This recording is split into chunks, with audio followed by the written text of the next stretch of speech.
60 साल पुराना कत्ल केस, आखिरकार कातिल पकड़ा गया। 1967 से 2025 तक का सफर, तमाम तफसीलात बताएंगे आज के इस व्लॉग में। अस्सलाम वालेकुम नाजरीन, मैं हूं सलमान कुरैशी और आप देख रहे हैं मेरा डिजिटल चैनल।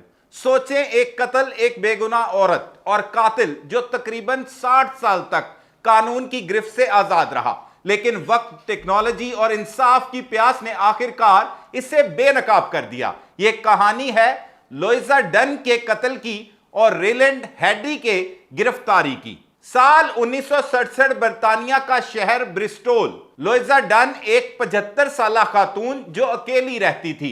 पड़ोसी इन्हें एक नेक, शरीफ और सबकी मदद करने वाली औरत के तौर पर जानते थे। 28 जून 1967 की रात कुछ ऐसा हुआ जिसने पूरे मोहल्ले को हिला कर रख दिया। यह रात इतनी खौफनाक थी कि इसकी सुबह हुई तो इलाके में खौफ और हिरास फैला हुआ था। यह थी कत्ल की रात, जिस दिन यह खातून सुबह सवेरे अपने घर में मुर्दा हालत में पाई गई। इसे वहशियाना तशद्दुद करके कत्ल किया गया था और कातिल कौन था इसके बारे में कोई नहीं जानता था।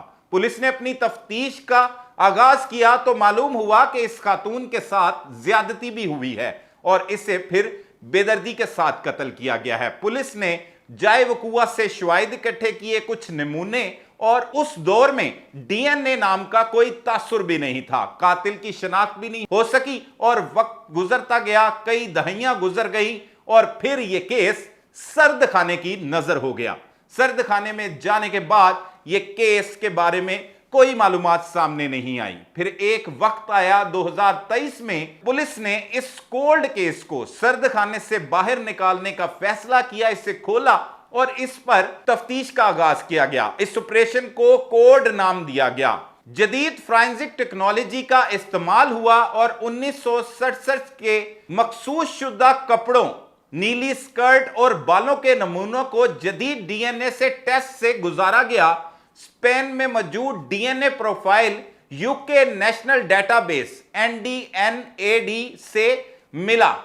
नतीजा हैरानकुन था। यह डीएनए एक ऐसे शख्स से 1 अरब गुना ज्यादा मुमासलत रखता था जिसका नाम था रेलैंड हेडली। कौन था रेलैंड हेडली? अब पुलिस उसकी शनाख्त के लिए चक्कर लगा रही थी। केस के वक्त में 30 सवालों का था। इसके बाद इसने कई साल जेल में दीगर जराइम, ज्यादती और चोरी के लिए गुजारे थे, मगर 1967 के कत्ल में इस पर कभी भी शक नहीं किया गया। अब आती है मुलजिम की गिरफ्तारी की बारी। नवंबर 2024 में पुलिस ने इसे गिरफ्तार कर लिया। इस वक्त वो 92 साल का बीमार और व्हील चेयर पर पड़ा हुआ एक बुजुर्ग शहरी था।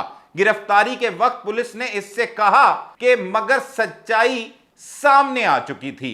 यह पुलिस को कहता रहा कि इसने कोई ऐसा क्राइम नहीं किया, लेकिन तमाम एविडेंस जो उस वक्त किसी भी खाते में नहीं आते थे, लेकिन अब टेक्नोलॉजी बदल चुकी थी और इसे उन एविडेंस की मदद से गिरफ्तार कर लिया गया। फिर इससे तफ्तीश का आगाज किया गया तो फिर 2025 जून में यह मुकदमा चला और फोरेंसिक माहिरीन ने बताया कि डीएनए का मैच तकरीबन नामुमकिन था। किसी और का था। पाम प्रिंट और डीएनए दोनों ने साबित कर दिया है कि यह मुलजिम है। जज ने कहा, तुमने एक कमजोर और बेसहारा औरत की जिंदगी छीन ली और दुहाइयों तक इंसाफ से बचते रहे।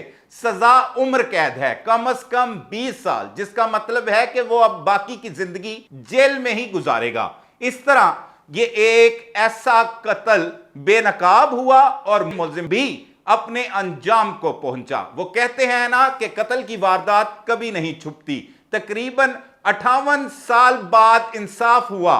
यह बरतानवी तारीख की सबसे तवील अरसे बाद हल होने वाले कत्ल केस की एक गुत्थी थी जो सुलझी और उसके बाद बाकायदा तौर पर इस मुलजिम को सजा मिली। अक्सर औकात हम देखते हैं कि बहुत से मुलजमान कत्ल की वारदातें करने के बाद रूपोश हो जाते हैं और यह समझते हैं कि उनका कत्ल छुप गया है, लेकिन कत्ल एक ऐसी वारदात है जो कभी नहीं छुपती और मुलजिम आखिरकार पकड़ा जाता है। इस 92 साल शख्स को यह मालूम नहीं था कि यह भी गिरफ्तार होगा और गिरफ्तार होने के बाद इससे जो है वो तकरीबन 60 साल बाद सजा जो है वो मिलेगी। इसे नहीं मालूम था कि इससे ये जो है वो भयानक सजा मिलेगी। तो इस तरह हर जुर्म करने वाला सोचता है कि वो इससे बचा रहेगा और बाकी की जिंदगी ऐशो इशरत के साथ गुजारेगा। कोई भी जुर्म करने वाला अगर हमारा ये व्लॉग देख रहा है तो जरूर ये याद रखे कि आपने एक ना एक दिन पकड़े जाना है और आपको आपके किए की सजा जरूर मिलेगी। ये थी वो तफसीलात जो एक हैरान कुन तफसीलात थी और बरतानिया के एक ऐसे केस के बारे में बताया जो 60 साल बाद हल हुआ और मुल्जिम गिरफ्तार होकर अब उम्र कैद की सजा काट रहा है। मजीद हकाइक से भी हम आपको आगाह करेंगे। तब तक के लिए अपने मेजबान सलमान कुरैशी को इजाजत दीजिए। अल्लाह निगहबान।